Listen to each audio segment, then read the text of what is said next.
Abans com el ren creixia la casa, la vida llaurada i el sol en el sud. I aquest tema que ara sentim es diu Com el rent. Aquesta és una cançó inclosa dins el disc Barricades de paper del conegut valencià Feliu Ventura, però la veu gruixada, la veu avellotada i greu que han sentit en començar la cançó, per Ventura també l'heu conegut perquè corresponia al cantautor Miquel Gil.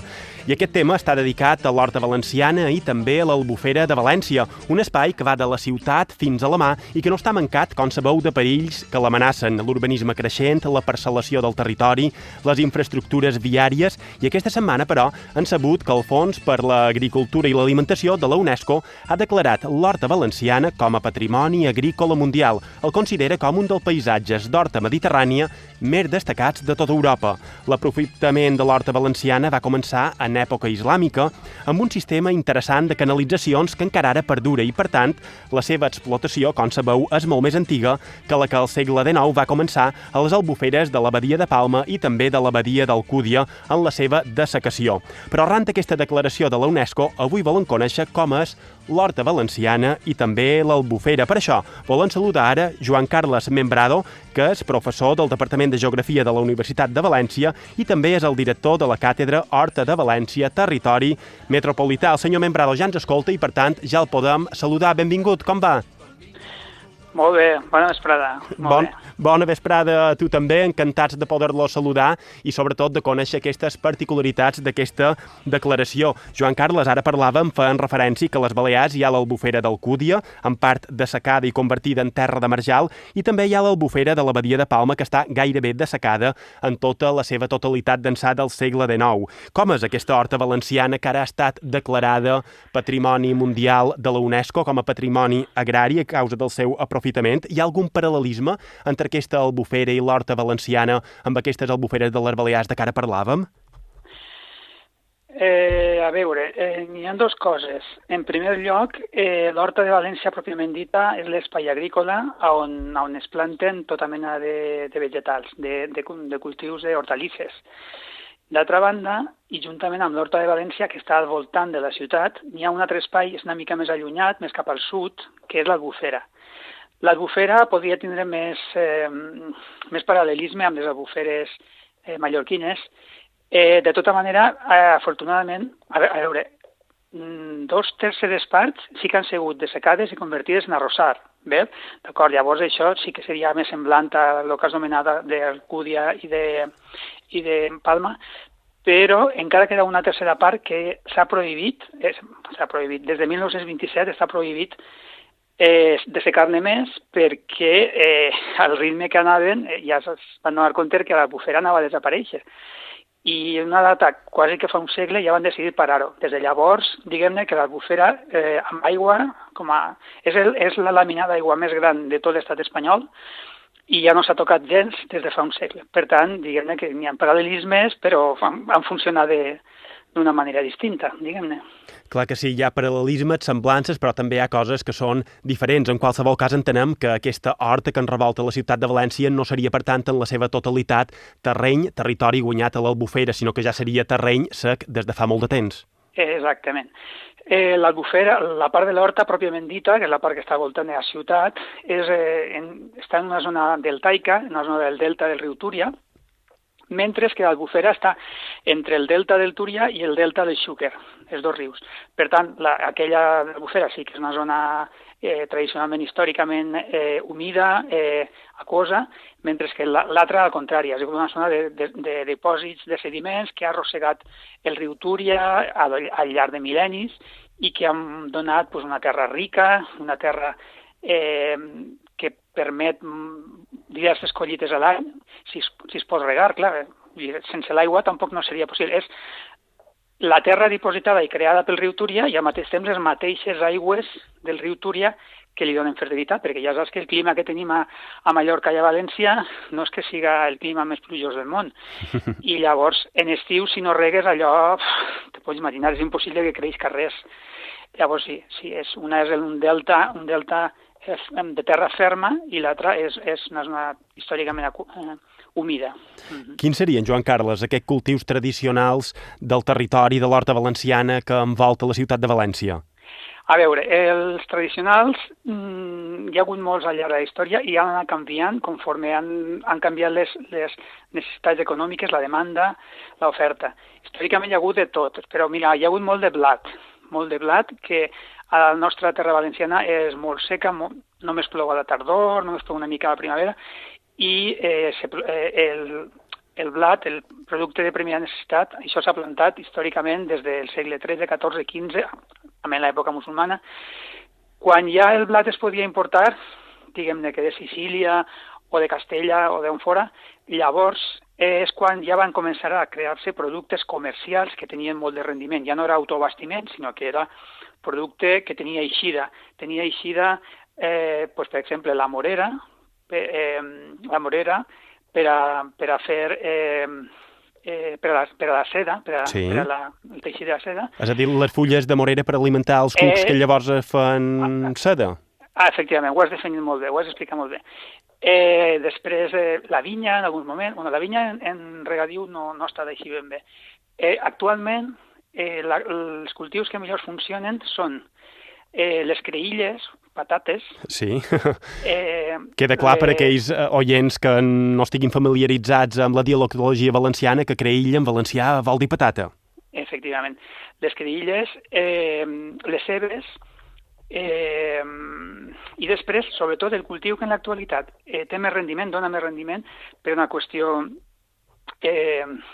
comercial, és la xufa. No sé si coneixeu la xufa, la xufla, que diuen els catalans, no sé com dieu vosaltres, de la qual es fa, que és un xicotet tubercle, del qual es fa l'orxata. Sí, aquí ho deim com els valencians, a xufa també. Dieu xufa, molt bé. Talment. La xufa és el cultiu que ara més predomina i que és el que dona una mica de vida econòmica als llauradors, als últims, no, els últims no seria tampoc, als pocs llauradors que encara duen les terres valencianes, les llauren, les cuiden i permeten que els urbanites les puguem fruir, perquè és que és un autèntic plaer.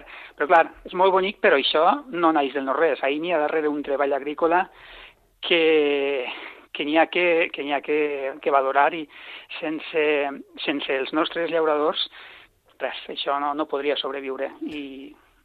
Com és aquest equilibri, Joan Carles, entre la ciutat creixent i aquests horts de la ciutat de València, de l'horta valenciana?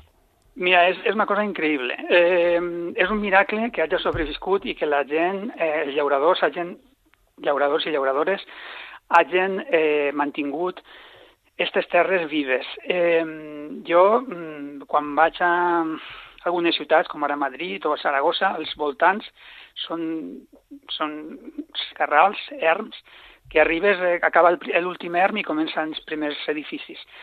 I això passa en moltes ciutats. Així a la ciutat de València, on acaben els últims camps, comencen els edificis. És una cosa absolutament extraordinària. Això és una cosa que voldrien moltes ciutats. Ciutats com ara Nova York, una ciutat molt densa i que hi falten espais verds, voldria aprofitar i en algunes teulades dels edificis abandonats o no abandonats volen plantar horta. Això volem fer-ho a Detroit, que és una ciutat que està col·lapsada, que és una ruïna absolutament en les últimes dècades. Per a revitalitzar el centre de la ciutat estan intentant o estan plantant cultius d'horta a les teulades, als terrats, vull dir. I a València això ho tenim des de fa 1000 anys. I llavors, a pesar d'això, hi ha gent que això no ho valora i que pensa que l'horta no mereix este tracte, que ha de ser arrasada i el progrés, el suposat progrés, ha d'ocupar el seu lloc. Llavors l'equilibri és complicat. Ara bé, des de que Joan Ribó és alcalde de València, des de que les forces progressistes són a l'Ajuntament i també a la Generalitat, les coses estan millor perquè en l'anterior govern no se'n mirava molt el tema, no preocupava massa, diguem-ne. I en canvi ara sí que hi ha una sensibilitat i una preocupació per no perdre més horta de la que ja s'ha perdut, que se n'ha perdut molta en els últims 15 anys o durant l'època de la bombolla immobiliària. 1000 anys, per tant, té la Horta Valenciana, que enrevolta la ciutat de València, un espai agrícola que aquesta setmana ha estat reconegut per la UNESCO com a Patrimoni Agrícola Mundial, un espai que a la vegada que és un motor productiu d'aquesta part de València, també és un espai de lleure, d'oci per tots els ciutadans d'aquesta ciutat i dels pobles de la comarca. Aquí ens ho explica Joan Carles Membrado, que és professor del Departament de Geografia de la Universitat de València i també forma part de la càtedra L'Horta de València, n'és el director Territori Metropolità. Joan Carles, has anomenat el batlle l'alcalde de València, Joan Ribó, i de fet tenim entès que ha estat el mateix Ajuntament de València l'impulsor d'aquesta candidatura perquè la UNESCO reconegués l'Horta de València juntament amb la Universitat Politècnica de València. Què suposarà aquest reconeixement internacional per part de la UNESCO de l'Horta Valenciana? Suposarà que ja no siga les forces progressistes les que hagin de defendre, no només les forces progressistes les que hagin de defendre i la preservació de l'horta, sinó que a més n'hi hagi un document de la FAO, de la Food and Agriculture Organization, que depèn de la ONU, que estiga dient, mireu, així teniu un espai protegit, un espai únic, un espai que n'hi ha, per exemple, en tot l'estat espanyol només n'hi ha 4, per cert, un dels altres 4 està en el Maestrat, al nord del País Valencià, entre València, Catalunya i Aragó. Són les oliveres mil·lenàries. Sí, també unes oliveres que no han estat mancades de polèmica en aquests darrers anys a causa de la seva venda per a usos de jardineria en lloc d'usos agrícoles. Absolutament. I llavors, amb aquesta etiqueta, amb aquesta diguem-ne, suport internacional de la mateixa ONU, diguem-ne que s'hauran de mirar més les forces proimmobiliàries, per dir-ho així. Ara mateix n'hi ha alguns municipis que estan endeutats o pel que siga i necessiten créixer. A veure, necessiten créixer no. Pensen que creixent podran netejar el deute. Però això no està clar, perquè no està clar que n'hi hagi més gent que vagi a poder aquests municipis. Per exemple, Alboraia. Alboraia és un municipi al nord, immediatament al nord de l'estat de València, que només té horta per a créixer, no té secans, no té muntanyes, només pot créixer al voltant de l'horta. I té un pla de creixement notable al seu voltant, que això implica una pèrdua de moltes hectàrees d'horta. Diguem-ne que amb aquest reconeixement, diguem-ne que potser ho tindrà un poc més difícil, potser s'ho replantejarà, haurà de revisar el pla que tenia, que era un pla molt agressiu, i és un exemple que he posat, que només el de vora ja m'entenc malament, però és el més conegut. I diguem-ne que sí, serà un reforçament per a la protecció de l'horta. Per cert, sí que té 1000 anys, perdona. Sí, continua, perdona. Té 1000 anys. Sí. No, és que, com ho has dit abans, no ha estat 1000 anys igual, va néixer fa 1000 anys, però va anar creixent progressivament de petites alqueries. Vosaltres a Mallorca també dieu alqueria. Sabeu el que és una alqueria? Una alqueria seria una possessió, una explotació en territori rural, d'origen àrab, com diu la paraula. Sí. Bé, les alqueries creixen a partir del segle de la conquesta musulmana, sobretot els berebers van diguem-ne domesticant les aigües del riu Túria i poc a poc va creixent. I no té tota l'extensió que té actualment o que tenia en el segle XIX, però diguem-ne que va creixent a poc i ja en temps de Jaume I va creixent més i més i més i progressivament totes les 7 sèquies que reguen del sistema del riu Túria, del Tribunal de les Aigües, van ocupant cada vegada més i més territori. Ben segur que, per tant, l'amenaça urbanística deu ser l'amenaça més important, que és un repte per l'Horta Valenciana, perquè, com han dit, com que en revolta la ciutat de València i també els municipis metropolitans d'aquesta àrea, és una zona molt de creixement, de població i també urbanístic, i, per tant, coincideix que aquestes àrees de creixement coincideixen amb els plans urbanístics de les ciutats i els municipis. Ara parlaves, Joan Carles, de les alqueries, però una cosa que també distingeix la UNESCO són aquelles barraques, també d'horta i de l'Albufera, que aquestes per ventura sí que serien un patrimoni arquitectònic més popular. A veure, les barraques, mira, n'hi queden molt poques. Realment n'hi queden, no sabria dir-te un número aproximat, però comparat amb les alqueries, barraques n'hi queden molt poques.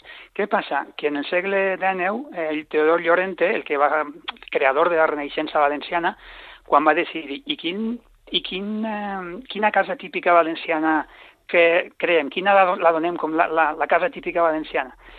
Llavors podia haver triat la barraca, o sigui, podia haver triat l'alqueria o el mas. El mas a València és el secà, són cases, possessions al secà, i l'alqueria són possessions al regadiu.